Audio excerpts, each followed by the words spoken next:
আমাকে অবশ্য লোকেরা জিজ্ঞেস করে আপনার ঠিকানা কি, আমি বলি সাধারণ পরিবহন সমগ্র বাংলাদেশ।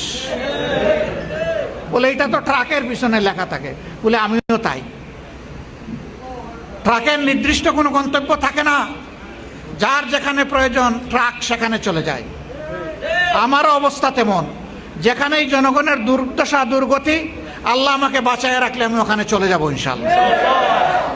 আমি এখানে কেন এসেছি সবার আগে, কারণ আমি খোঁজ নিয়ে বুঝতে পেরেছি এই জায়গাটা বর্তমানে সবচেয়ে বেশি ক্ষতিগ্রস্ত, সুতরাং এখানেই আমাকে আগে আসতে হবে।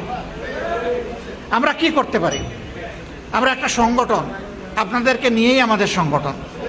আমরা ইতিমধ্যে আমাদের ভাইদেরকে সিদ্ধান্ত দিয়েছি, বিপন্ন মানুষের কাছে যান, তাদের প্রতি সহানুভূতি জানান, উদ্ধার কাজে অংশ নিন, যতটুকু পারেন তাদের কাছে আমাদের উপহার